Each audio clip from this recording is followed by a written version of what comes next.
મ્યુકરમાઇકોસિસ મહામારી વચ્ચે ખરાબ સમાચાર એ છે કે મ્યુકરમાઇકોસિસમાં આપવામાં આવતા ઇન્જેક્શન એમ્ફોટેરિસિન બીના કારણે કિડની ખરાબ થઈ શકે છે। વધુ માત્રામાં આપવામાં આવતા એમ્ફોટેરિસિન બી ઇન્જેક્શન ઘાતક પુરવાર થઈ શકે છે, તો રેમડેસિવિર ઇન્જેક્શનથી પણ લીવર અને કિડની ફેલ થવાની શક્યતાઓ છે। રાજ્યમાં કોરોના મહામારી બાદ મ્યુકરમાઇકોસિસની મહામારી આવી છે અને તેના કારણે લોકો બેફામ પડે એમ્ફોટેરિસિન બી ઇન્જેક્શન લેવા માટે દોડી રહ્યા છે। જો કે રાજ્ય સરકારે એક સિવિલ હોસ્પિટલમાં વ્યવસ્થા કરી છે, પરંતુ ઇન્જેક્શન માટે હાલ પણ લોકોની પડાપડી જોવા મળી રહી છે। ત્યારે શું છે એમ્ફોટેરિસિન બી અને કઈ રીતે તેની આડઅસરો થતી હોય છે તેને લઈને આજે આપણે વાત કરીશું ડોક્ટર આર.કે. મંદોદ કે જેઓ કિડનીના રોગોના નિષ્ણાંત છે તેમની પાસેથી। सर, खास કરીને आपने तो बहुत सारे ऐसे पेशेंट हैं जिसकी किडनी की सारवार की हुई है, ये बताइए एम्फोटेरिसिन बी इंजेक्शन कितना असरकारक होता है और उससे किडनी में क्या क्या खामियां हो सकती है। देखिए, म्यूकोरमाइकोसिस का मेन ट्रीटमेंट जो है वो एम्फोटेरिसिन बी है। एम्फोटेरिसिन बी 3 तरीके से उपलब्ध है।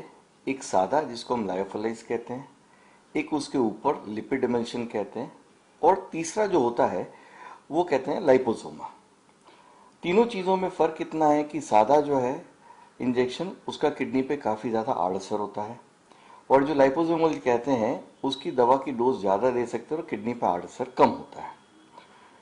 मेन वस्तु जो ध्यान रखने वाली है वो ये है कि उसकी मात्रा एक नियत है जो दिन में दी जा सकती है और टोटल मात्रा दी जा सकती है।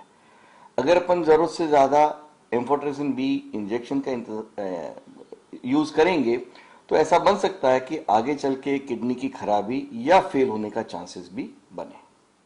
सर, ये अभी जो लोग हाइपर हो रहे हैं, बोल रहे हैं कि एम्फोटेरिसिन बी मिल गए यानी कि म्यूकरमाइकोसिस मिट सकता है, जिस तरह से रेमडेसिविर भी लोगों ने बहुत सारे लिए, तो रेमडेसिविर और एम्फोटेरिसिन बी से किडनी पे कितना खतरा हो सकता है। देखिए, रेमडेसिविर जो है उसके 2 मुख्य साइड इफेक्ट हैं। एक उसका असर लीवर पे होता है और दूसरा असर किडनी पे भी होता है। पर किडनी पे जो असर होता है उसका जो व्हीकल कहते हैं कि रेमडेसिविर इंजेक्शन जिसके साथ में बांध के बनाया जाता है उसका इकट्ठा होने से होता है।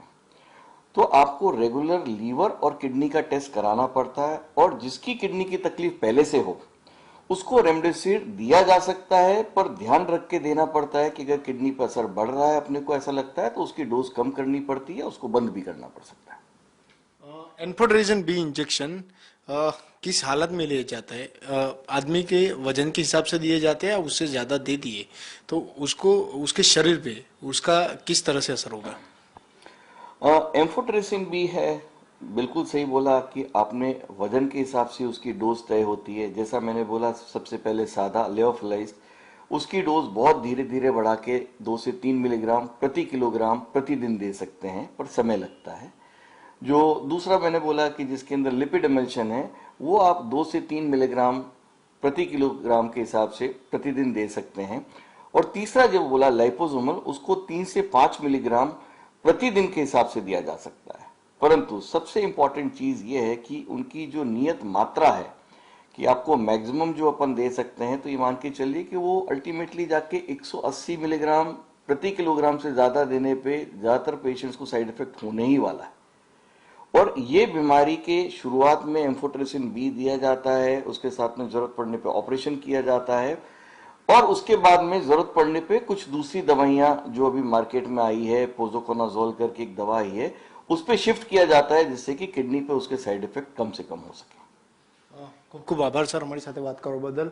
કોરોના મહામારીમાં કોરોનાને હરાવીને હવે મ્યુકરમાઇકોસિસ થાય અને મ્યુકરમાઇકોસિસને હરાવી અને ક્યાંક કિડનીના રોગો ન થાય તે પણ સાવચેતી રાખવી જરૂરી છે, કેમ કે મ્યુકરમાઇકોસિસમાં આપવામાં આવતા એમ્ફોટેરિસિન બી ઇન્જેક્શનથી કિડની ખરાબ થવાના પણ ચાન્સીસ રહેલા છે, તે તબીબો પણ અત્યારે કહી રહ્યા છે।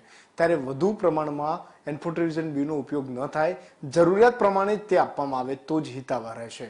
કેમેરામેન શૈલેષ ચાવડા સાથે નિકુલ પટેલ, GSTV।